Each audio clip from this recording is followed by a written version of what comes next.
महाराज सांगतात माझ्या देवावर ज्यांनी ज्यांनी भार घातला त्याचा कैवारी माझा देव होता. मग मात्र त्या भक्ताला चिंता करायची गरज नाही. मागे पुढे उभा राही संभाळीत आलिया आघात निवाराया. तुम्ही बघा ज्या वेळेला द्रौपदीला दुर्योधनानं आणि दुःशासनानं भर सभेत खेचून आणलं. कौरवे पांचाळी सभे माझी आलेली आहे की नाही. वस्त्रे हरणे वस्त्रे कैसे झाली माऊली ओळत ओळत आणलं महाराज. परत वर सभेमध्ये आणलं. मोठे मोठे रथी महारथी त्या सभेमध्ये होते आहे की नाही. भीष्माचार्य कृपाचार्य द्रोणाचार्य साधारण महात्मे नव्हते ना. 5 पांडव उपस्थित होते. सगळे नुसतं हे सगळं उघड्या डोळ्यानं बघत होते. 5 पांडवांच्या समोर एवढ्या अधिकारी महात्म्याच्या समोर द्रौपदीचं वस्त्रहरण सुरू झालं महाराज. एका आबला नारीचं वस्त्रहरण सुरू झालं. सगळ्यांकडे पाहून हंबरडा फोडत होती द्रौपदी. कुणीतरी वाचवा माझ्या आबरूचं रक्षण करा मला वाचवा. कोण येत नव्हतं महाराज. सगळ्यांनी माना खाली घातल्या होत्या. द्रौपदीने एका हातानं पदर पकडला होता आणि दुसरा हात वर करून भगवंताला हात मारत होती. कोठे गुंतलाशी द्वारकेच्या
शेवटी आवाज दिला. हाक दिली कुणाला.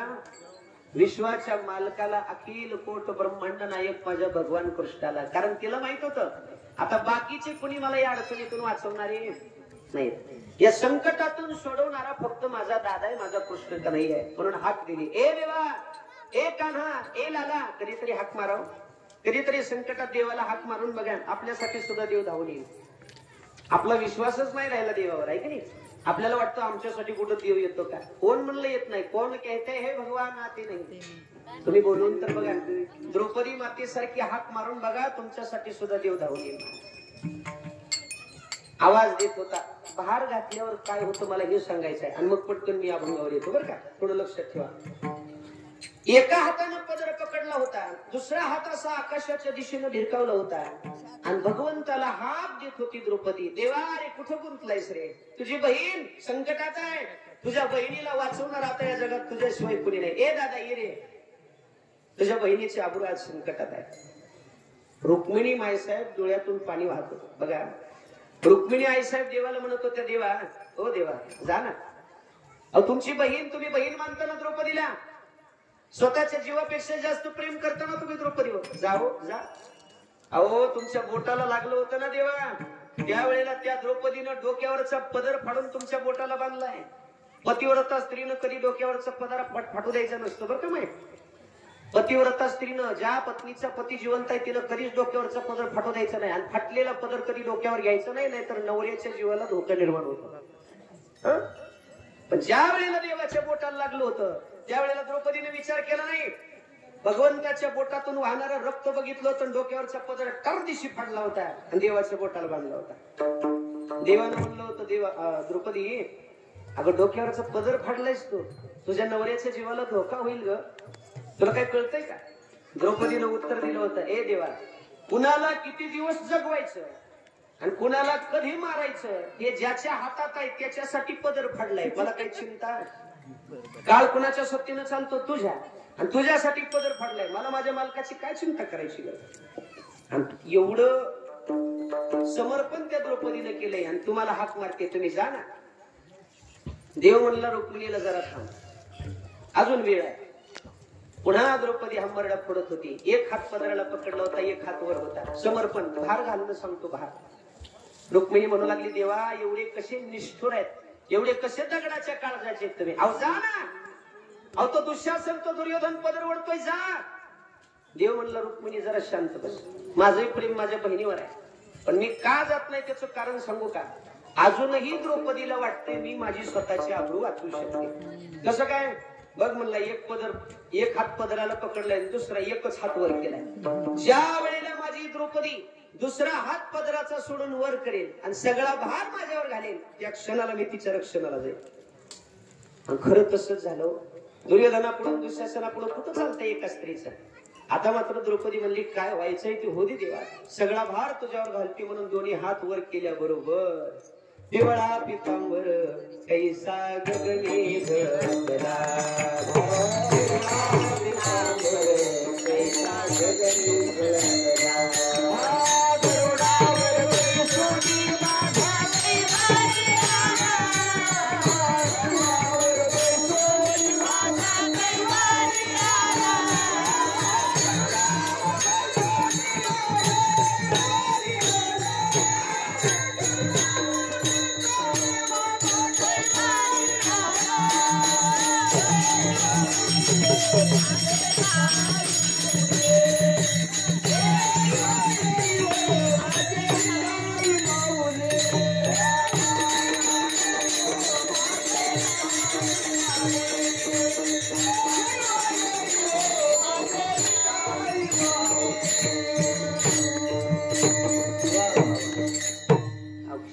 विलंब लावला नाही. दुसरा हात ज्या वेळेला वर केला, सर्वस्व भार देवावर टाकल्यावर देव प्रगट झाला. कोठे न दिसे पाहता उडी घाली अवचिता. 999 साड्या देवानं पुरवल्या, द्रौपदीचं रक्षण केलं का नाही. म्हणून भार देवावर घालायचा. मी करतोय, माझ्यामुळे होतंय, हे कर माझ्यामुळे चालतंय, मी आहे म्हणून सप्ताय त्या गेल्यावर कळल काय होत नाही. उलट तुम्ही गेलो का नाही, लोक मोठं बॅनर लावते देवळात, असं बरं झालं गेलो काय बंद पडत. घरातला करता माणूस गेल्यावर काय घर बंद पडतं का. पुन्हा वाचून काही बंद पडत नाही. करता करविता तो देव आहे. बरं, झाडाचं पान सुद्धा त्याच्या शक्तीनं हलते. त्याच्या आपण काय करणार आहे. अभिमान डोक्यातून बाजूला काढा, देवाची शरणागती करा. आहे ते सफळ कृष्णाशी अर्पण. चांगलं कर्म करत राहा, सगळ्यांशी चांगलं बोलत राहा, चांगलं वागत राहा. कर्म करणं आपल्या हातात आहे, फळ देणं त्याच्या हातात आहे. जे पेरलं ते उगवतं, बरोबर आहे. म्हणून चांगली पेरणी करा, चांगलं फळ मिळेल. हो, बीज बोया बबूल का तो आम कहा से खाय. बाबळीचा धामुका पेरले आंबे लागते. वाईट कर्म करून कुठं चांगलं फळ मिळते होय. आमचं कसं झालंय, नुसतं बाह्यरंगानं परमार्थ, अंतरंग मात्र मलिन आहे. बाहेरून माळा मोठ्या, गंध मोठे, कपडे हा हा हा हा आहे की नाही, आणि वरती सगळी राक्षसाची. मुह में राम और बगल में छुरी. आई काय कामाचं आहे. काकडा भजन सुंदर म्हणतंय, सुंदर, पण कवा लोकांचं वाटतं खूप शिकल. काय अर्थ आहे त्या काकडा. विनोद नाही, वृत्तीत बदल झाला पाहिजे. वृत्तीत तत्वज्ञानाच्या गोष्टी जगाला सांगतंय. वर्षाला वारी करतोय आणि जन्मदात्या माय बापाला त्रास देते. काय करायचं त्याच्या वारीला. कपाळाला गंध, मोठा लट आणि रुमण्यानं जनावराला बळीवते. अर्थ नाही. कपाळाला मोठं लट कुंकू, गळ्यात मोठं लट मंगळसूत्र, आणि दररोज नवऱ्याला वस वस वस वस. त्याला कधी टायमाला चहा नाही, कधी त्याला टायमाला भाकर नाही. बिचारा एकटंच नाणीत जातंय, उघड बम होतंय. तेच पाणी काढतंय, फुटका जग घेऊन तेच आंघोळ करतंय. शंभो शिवा. गवा पाठ घासलेले असते, देव जाणते. एकटंच त्या भितळाला म्हैस घासती बघा बाबळीला, असं भितळाला घासते. बाई उठत सुद्धा नाही, उलट म्हणते नीट घासा नीट. त्या भितळाचा कलर घालीव चालला. आणि वट सावित्री पौर्णिमेला सगळ्यात आधी तीच वडाला फेरी मारायची. काय करायचं मग. शुद्ध सेवा करा. मी तुमच्या लेकरासारखा आहे, तुम्ही माझ्या आईसारखे आहेत. आंधळ दळतन कुत्र पीठ खाता अशी अवस्था जर होऊ नये वाटत असेल तर खरी सेवा करा. तुका म्हणे कैसे आंधळे हे जन गेले विसरून, ज्यांचे ज्यांचे आई वडील जिवंत आहेत त्यांनी दुसऱ्या भानगडीत पडू नका. तुमचे आई आणि वडीलच पांडुरंग रुक्मिणी, त्यांची सेवा करा, तुम्हाला पुढे जायची गरज. 2, ज्यांचे ज्यांचे पती परमेश्वर घरात आहेत त्यांनी अंतःकरणापासून देव समजून त्यांची सेवा करा. जगाचा मालक तुमच्या घरात चालून आल्याशिवाय राहणार. दारावर आलेल्या भुकेल्याची भूक जाणून त्याला अन्न द्या, ताणलेल्याची तहान जाणून त्याला पाणी द्या. कोण्याही जीवाचा न घडो मत्सर वर्म सर्वेश्वर. या सेवा जीवनात कधीतरी करून बघा, किती समाधान, किती सुख, किती आनंद मिळतो बघा बाबा. नुसतं जगाला दाखवायसाठी सेवा करीत बसू नका, लौकिकतेसाठी सेवा करू नका. चला पटकन जाग्यात या. लोक म्हणतील ह्याच्या गोळ्या संपल्या.